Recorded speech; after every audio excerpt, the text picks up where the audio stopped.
ଶ୍ରୀ ସିଂହ ଆପଣମାନଙ୍କୁ ଶ୍ରୀମଦ୍ ଭାଗବତ ଗୀତାର ସପ୍ତମ ଅଧ୍ୟାୟ ଏକ୍ସପ୍ଲେନ୍ କରୁଛି। ଶ୍ରୀ ଭଗବାନ କହିଲେ, ହେ ପାର୍ଥ, ଅନନ୍ୟ ପ୍ରେମର ମୋଠାରେ ଆସକ୍ତିରିତ ଚିତ୍ତ ହୋଇ ତଥା ଅନ୍ୟମାନଙ୍କ ଭାବରେ ମୋର ପରାୟଣ ହୋଇ ଯୋଗରାତ ହେଲେ ତୁମେ ଯେପରି ସକଳ ବିଭୂତି ବଳ ଐଶ୍ୱର୍ଯ୍ୟ ଗୁଣଯୁକ୍ତ ଓ ସମସ୍ତଙ୍କର ଆତ୍ମରୂପ ମୋତେ ନିଃସନ୍ଦେହ ଭାବରେ ଜାଣିପାରିବ, ତାହା ଶୁଣ। ମୁଁ ତୁମକୁ ବିଜ୍ଞାନ ସହିତ ଏହି ତତ୍ତ୍ୱଜ୍ଞାନ ସମ୍ପୂର୍ଣ୍ଣ ଭାବରେ କହିଦେବି।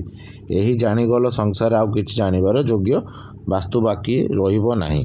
ସହସ୍ର ମନୁଷ୍ୟଙ୍କର ମଧ୍ୟରୁ କ୍ୱଚିତ୍ କେହି ଜଣେ ମୋର ପ୍ରାପ୍ତି ପାଇଁ ଯତ୍ନ କରିଥାନ୍ତି ଏବଂ ସେହି ଯତ୍ନ କରୁଥିବା ଯୋଗୀମାନଙ୍କ ମଧ୍ୟରୁ ବି କ୍ୱଚିତ୍ କେହି ଜଣେ ମୋର ପରାୟଣ ହୋଇ ମୋତେ ତତତ୍ତ୍ୱ ଯଥା ରୂପରେ ଜାଣନ୍ତି। ଭୂମି, ଜଳ, ଅଗ୍ନି, ବାୟୁ, ଆକାଶ, ମନ, ବୁଦ୍ଧି, ଅହଙ୍କାର ଏପରି 8 ପ୍ରକାର ବିଭକ୍ତ ପ୍ରକୃତି ମୋର ହିଁ ପ୍ରକୃତି। ଏହି 8 ପ୍ରକାର ବିଭକ୍ତ ପ୍ରକୃତି ତ ମୋର ଅପରା ଅର୍ଥାତ୍ ଜଡ଼ ପ୍ରକୃତି। ହେ ମହାବାହୁ, ଏହାଠାରେ ଭିନ୍ନ ଅନ୍ୟ ପ୍ରକୃତି ଯାହାକି ସମସ୍ତ ଜଗତକୁ ଧରି ରଖିଛି, ତାହା ମୋର ଜୀବରୂପ ପରା ଅର୍ଥାତ୍ ଚେତନ ପ୍ରକୃତି ବୋଲି ଜାଣ। ହେ ଅର୍ଜୁନ, ତୁମେ ଜାଣ ଯେ ସକଳ ଭୂତ ଏହି ଦୁଇ ପ୍ରକୃତିର ହିଁ ଜାତ ହୋଇଛନ୍ତି ଏବଂ ସମଗ୍ର ଜଗତର ଉତ୍ପତ୍ତି ତଥା ପ୍ରଳୟର ହେତୁ ଅର୍ଥାତ୍ ମୁଁ ସମ୍ପୂର୍ଣ୍ଣ ଜଗତର ମୂଳ କାରଣ। ହେ ଧନଞ୍ଜୟ, ମୋଠାରୁ ଭିନ୍ନ ଅନ୍ୟ କୌଣସି ପରମ କାରଣ ନାହିଁ।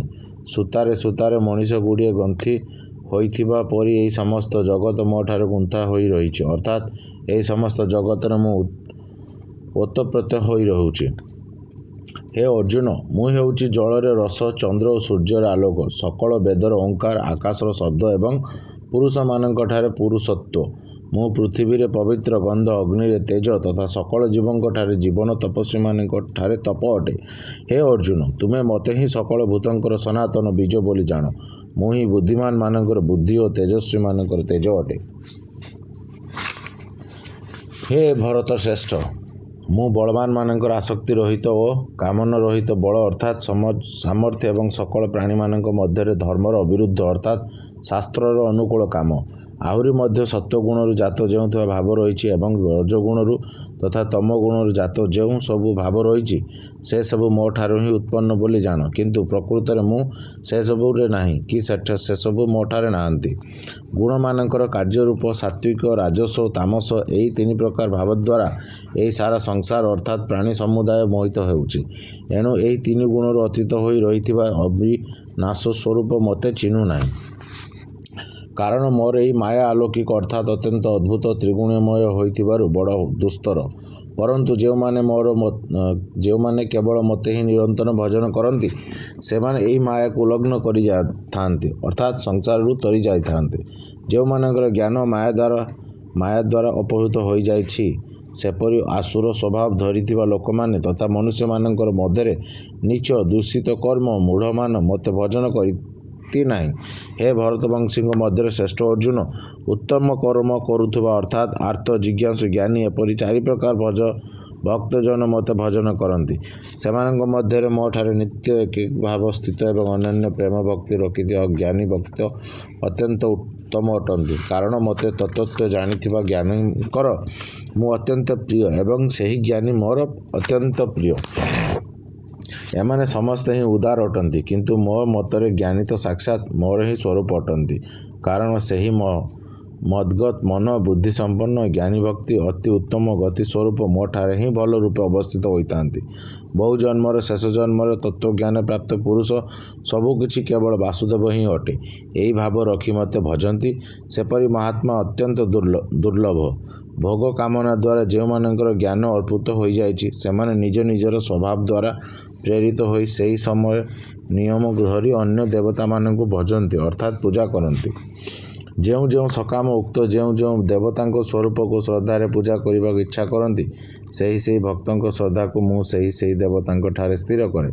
ସେହି ଭକ୍ତ ପୁରୁଷ ସେହି ଶ୍ରଦ୍ଧାରେ ଯୁକ୍ତ ହୋଇ ସେହି ଦେବତାଙ୍କୁ ଆରାଧନା କରନ୍ତି ଏବଂ ମୋରି ଦ୍ୱାରା ବିଧାନ କରାଯାଇଥିବା ତାଙ୍କର ସେହି ଇଚ୍ଛିତ ଭୋଗମାନଙ୍କୁ ସେହି ଦେବତାଙ୍କଠାରୁ ନିଃସନ୍ଦେହ ଲାଭ କରନ୍ତି। ପରନ୍ତୁ ସେହି ଅଳ୍ପବୁଦ୍ଧିମାନଙ୍କର ସେହି ଫଳ ନାଶବାନ ହୁଏ ତଥା ସେହି ଦେବପୂଜକମାନେ ଦେବତାଙ୍କୁ ପାଆନ୍ତି।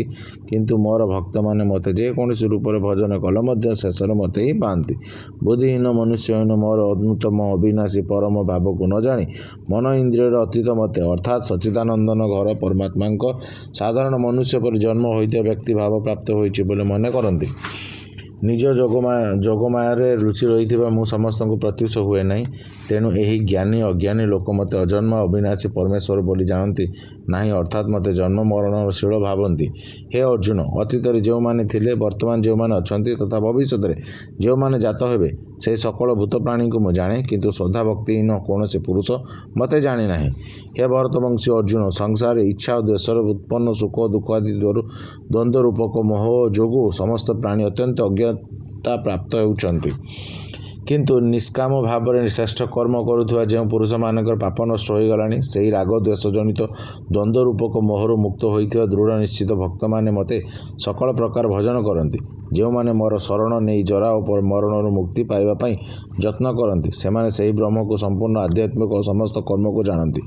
ଯେଉଁମାନେ ଅଧିଭୂତ, ଅଧିଦେବ ଏବଂ ଅଧିଯଜ୍ଞ ସହିତ ସମସ୍ତଙ୍କର ଆତ୍ମରୂପ ମୋତେ ଅନ୍ତକାଳରେ ହେଲେ ମଧ୍ୟ ଜାଣନ୍ତି, ସେ ଯୁକ୍ତଚିତ୍ତ ମନୁଷ୍ୟମାନେ ମୋତେ ଜାଣନ୍ତି, ଅର୍ଥାତ୍ ମୋତେ ପ୍ରାପ୍ତ ହୁଅନ୍ତି। ଓଂ ତତ୍ସଦିତ ଶ୍ରୀମଦ୍ ଭାଗବତ ଗୀତା ସୁପନିଷୁ ବ୍ରହ୍ମ ବିଦ୍ୟା ଯୋଗଶାସ୍ତ୍ରେ ଶ୍ରୀକୃଷ୍ଣ ଅର୍ଜୁନ ସମ୍ବାଦେ ଜ୍ଞାନ ନବୀନ ଯୋଗ ନାମ ସପ୍ତମ ଅଧ୍ୟାୟ ଶେଷ ହେଲା। ଜୟ ଜଗନ୍ନାଥ। ଓଡ଼ିଶାବାସୀ, ଆପଣ କିପରି ଲାଗିଲା ଜଣାଇବେ।